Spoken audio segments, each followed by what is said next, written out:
you are one of those lucky people that can travel anywhere. Yes, ma'am, I know. And they sometimes call you nomads. My mom says that you're homeless. Is that true? No, I'm not homeless. I'm just houseless. Not the same thing, right? No. At the 93rd Academy Awards, Nomadland won Best Picture, Best Director, and Best Actress for Frances McDormand from a total of 6 nominations. The film is based on the nonfiction book of the same name by Jessica Bruder. Nomadland, Surviving America in the 21st Century documents a curious and growing phenomenon in America. Older people who scrape out a living by going from place to place for seasonal employment. And Jessica joins us this morning. Good morning. Hi, thanks for having me. What did you think of the film and what did it not get right? I thought the film was great, actually. I thought the film really portrayed a lot of the emotional truths of the book, just what it means to be out there on your own on the road.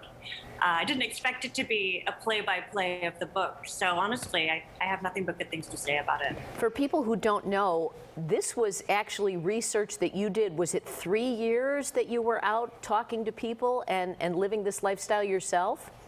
Yeah, 3 years, much of that spent in a camper van. I drove 15,000 miles from coast to coast from Canada into Mexico.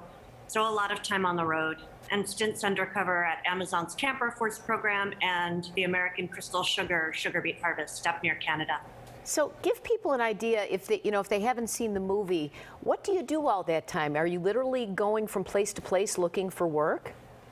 A lot of people find their work online nowadays, but there is a fair amount of travel between jobs.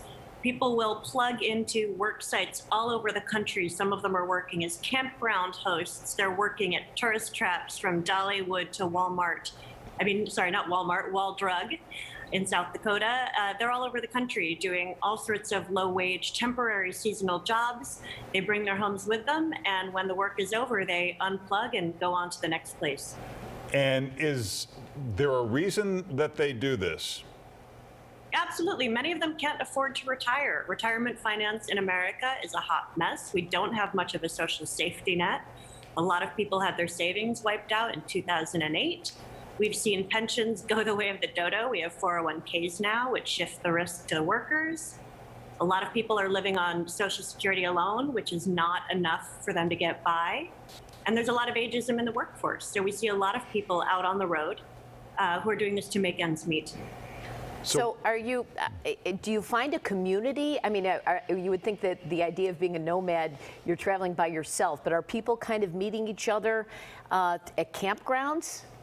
Yeah, that's the amazing thing I saw. I mean, so many people who were out on the road who felt trapped between flat wages and rising rents and, desperate to get away are finding each other. There's an event that's featured in the film called the Rubber Tramp Rendezvous that brings thousands of nomads together in the desert Southwest each year. People, even though they're often a little introverted and isolated when they're actually out on the road, between jobs, online, they're always in touch, and the communities are incredible. Has their fate changed with the change in politics, and is there a political solution to this? It hasn't changed so much. I mean, a lot of people wonder, is this something that happened under the Trump administration? A lot of what people are dealing with are systemic failures that go back many, many decades. Again, we've got flat wages and rising rents. We know Biden is talking about some of these issues, but nothing has really come into play that has changed things for a lot of people just yet.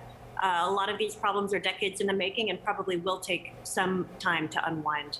Do any of the people confide in you? I mean, are there any stories like, I miss my family, I wish I could be back at home? Or maybe you can relay a story of someone that you met that sticks with you? Yeah, I mean, the interesting thing was a lot of people I met had kids but didn't want to feel like they would be a burden on them by staying with them, which broke my heart a little bit. I remember speaking with a pastor at a soup kitchen in the town of Quartzsite, Arizona. And I said, there's so many people here. And he said, Quartzsite is a good town to hide. And I said, what do you mean hide? These people aren't running from the law. What's going on? And he said, well, to hide from their kids. Because a lot of times they're telling their kids, hey, I'm in an RV, things are cool. But the situation is a bit more tenuous than that. Wow. And I thought that was a little wild. That is, yeah. Well, the book is Nomadland, and you can check it out at jessicabruder.com. Thank you so much for joining us, Jessica.